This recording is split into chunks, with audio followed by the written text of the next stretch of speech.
मेरे एपी सिंह भैया, मेरे एपी सिंह भैया, मेरे एपी सिंह भैया, मेरे एपी सिंह भैया। तो सीमा, कैसा लग रहा है भारत में आके अभी?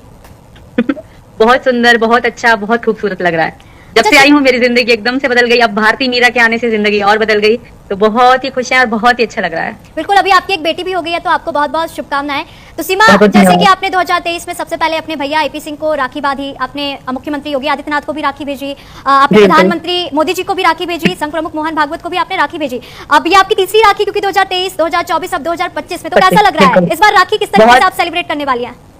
हाँ, बहुत अच्छे से सेलिब्रेट करेंगे और हमेशा की तरह एक उम्मीद के साथ कि मेरी राखियां जरूर पहुंचती होंगी हमारे प्रधानमंत्री योगी जी के पास, हमारे सीएम जो कि यूपी की शान है, योगी जी के पास जरूर पहुंचती होंगी, मोहन भागवत जी के पास पहुंचती होंगी। इस उम्मीद से मैंने इस बार फिर राखियां भेजी हैं और भैया को भी राखी बांधेंगे। मतलब बहुत ही अलग ही ये त्योहार है रक्षाबंधन। अब की बात तो भारती मीरा भी अपने भाई राज को राखी बांधेगी। तो रक्षाबंधन एक खूबसूरत त्योहार है और ये दिखाता है बहन भाई का प्यार। और भैया डॉक्टर एपी सिंह का तो मैं जितना भी धन्यवाद करूं कम है, क्योंकि इन्होंने हिंदुस्तान में पहला कोई शख्स था जिन्होंने मुझसे राखी बनवाई थी, वो थे डॉक्टर एपी सिंह। वो भी तब तो इतना गर्म माहौल था, कोई क्या उंगली उठा रहा था, कोई क्या, बट भैया एपी सिंह ने एक अच्छे भाई होके दिखाए आज तक।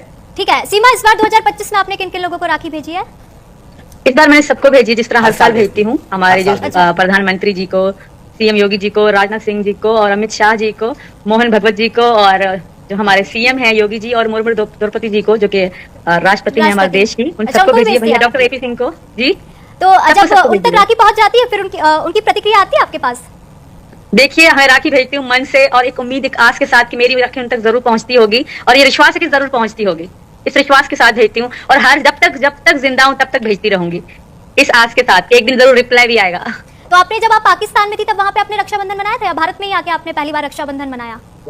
रक्षाबंधन हमारे सनातन धर्म और भारत की खूबसूरती है। पाकिस्तान या अदर कंट्री में ये नहीं मनाया जाता। मैं तो ये सबको कहूंगी कि सब मनाएं यार। रक्षाबंधन का खूबसूरत त्योहार है जो मतलब हर सनातनी और हिंदुस्तान के प्यार और भाई बहन को प्यार को दिखाता है।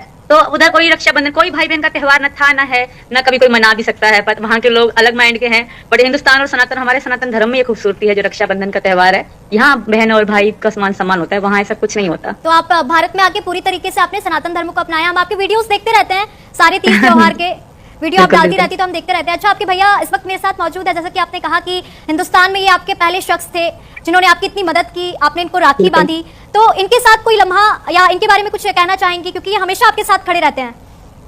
देखिए भाई मेरे जो डॉक्टर एपी सिंह है, हमारा फिलहाल अभी रक्षाबंधन पे हमने एक गाना शूट करवाया, भाई बहन के प्यार पे। ने बताया। हाँ, तो उसमें भी उसके बोल भी ऐसे हैं, वो जो उस गाने के जो बोल है ना, वो मेरे भैया की सच्चाई है। और डॉक्टर एपी सिंह जैसा भाई किसी किस्मत वाली बहन को मिलेगा, और वो मैं भी भाग्यशाली हूँ। जरूर कोई पिछले जन्म का नाता है, जिस जन्म में मेरे डॉक्टर एपी सिंह मुझे भाई मिले, माता जी जैसी माँ मिली।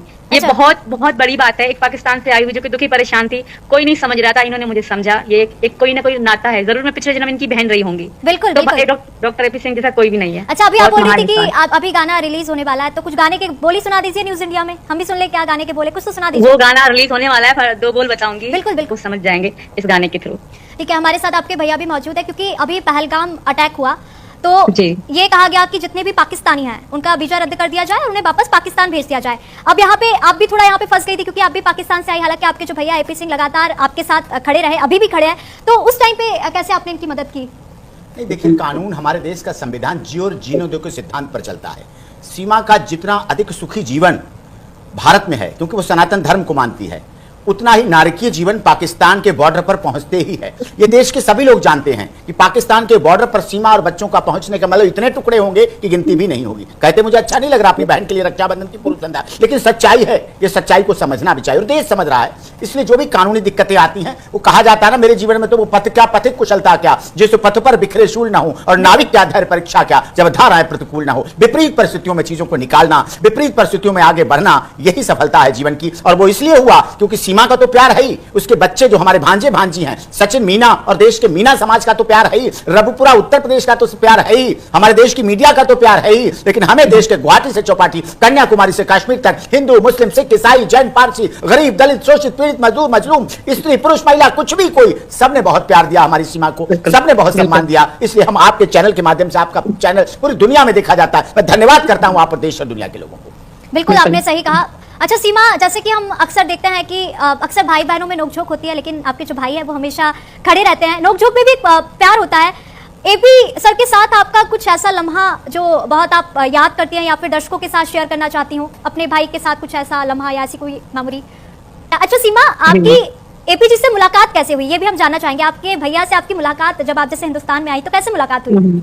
देखिए, ये सब इनको सब जानते थे, तो जैसे हम परेशान थे उस टाइम, तो मेरी सास ससुर को और सबको लोगों को, मतलब हमारे मीना समाज के लोग हैं वो सारे मिलके उन्होंने इनके बारे में बात करी, तो कहा कि हम उनके पास जाते हैं अगर यही समझेंगे हमारी चीजों को। इनकी वीडियो बहुत वायरल चल रही थी, हमने देखी थी, तो फिर हमें एक उम्मीद दिखी इनमें। तो सब हम जो मेरे ससुर जी हैं, सासू माँ जी हैं और हमारे मीना समाज के लोग हैं, वो इनके पास इनके ऑफिस गए, फिर इनको मतलब मेरे लिए कहा कि आप इनका केस लड़ो, क्योंकि मैं बहुत परेशान थी और हमारा जो भी आ रहा था अपने मतलब के लिए इस्तेमाल कर रहा था, अपने मतलब की बात कर रहा था, हमारे भले के लिए, हमारे हित के लिए कोई बात नहीं कर रहा था। और माता पिता ने मेरे सिखाया था पूजा के 12 फूल। डरे हुए को अभय दान दो, भूखे को अनाज का दान, प्यासे को जलदान करो, अपमानित को आदर सम्मान, ग्रह विहीन को दो ग्रह दान, रोगी को औषधि का दान, शिक्षा का दान। इस तरह से पूजा के 12 फूल थे।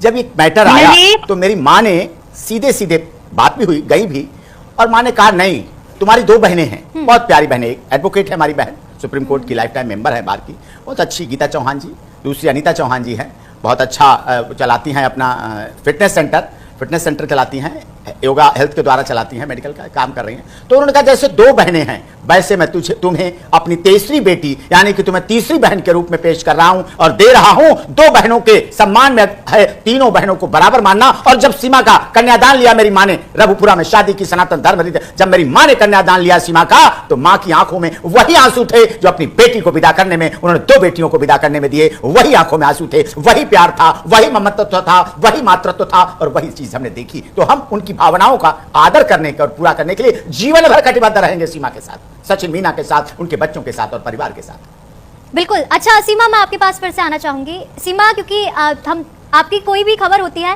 वो बहुत जल्दी सुर्खियों में आती है, मतलब आप कुछ भी करती है ना तो वो सुर्खियों में आ जाता है, तो मीडिया आपके पास बहुत आती है, बहुत सारे प्रश्न करती है, तो अब कैसा लगता है आपको जब मीडिया आपके पास आती है, प्रश्न करती है? पहले तो आप परेशान हो जाया करती थी क्योंकि सभी लोग आपसे आके प्रश्न करने लगते थे। अब आते हैं, बट पहले ऐसा था कि सब साथ में होते थे, तो हमें खाना और पानी का भी टाइम नहीं मिलता था। बट अब यूट्यूबर हो या कुछ मीडिया वाले हों, कभी कभी कम मात्रा में आते हैं, एक दिन आए फिर 2 दिन बाद आए, तो ऐसे होता है। और फिलहाल मैं अपनी, क्योंकि मेरी भारती मीरा बहुत छोटी है, तो मैं उसको टाइम दे रही हूँ, और हमारे यूट्यूब चैनल है, हम उस ब्लॉगिंग वगैरह करते हैं, तो इसलिए मैं मीडिया और बाहर थोड़ा कम टाइम दे रही हूँ। हाँ, मीडिया आती है तो हम बिल्कुल इंटरव्यू करते हैं। जब तभी ठीक नहीं थी, बीच में बहुत सारे मीडिया वाले आए थे, बट मेरी भारती मीरा बीमार थे और हम हॉस्पिटल में थे, तो इसी वजह से उनको अटेंड नहीं कर पाई थी। बट हम जो मीडिया वालों का पूरा आदर सम्मान करते हैं और इंटरव्यू करते हैं, क्योंकि मीडिया ने ही कहीं ना कहीं मुझे दुनिया को दिखाया, मेरी सच्चाई दिखाई, तो इसलिए हम मीडिया के भी आदर सम्मान करते हैं और अच्छा लगता है उनसे इंटरव्यू करना, उनसे बातें करना बहुत अच्छा लगता है। बिल्कुल, क्योंकि प्रेम की बहुत सारी कहानियां जो है प्रसिद्ध हुई, और ऐसे में सीमा और सचिन की जो कहानी है वो भी देश का हर बच्चा बड़ा सब लोग जानते हैं। तो बिल्कुल एपी जी, आपने सीमा के साथ जो भी पल रहे, रक्षाबंधन से संबंधित तमाम जानकारी साझा की, तो वहीं हमारे साथ सीमा भी थी। सीमा, बहुत बहुत धन्यवाद तमाम जानकारी देने के लिए। साथ जो भी पल रहे, रक्षाबंधन से संबंधित तमाम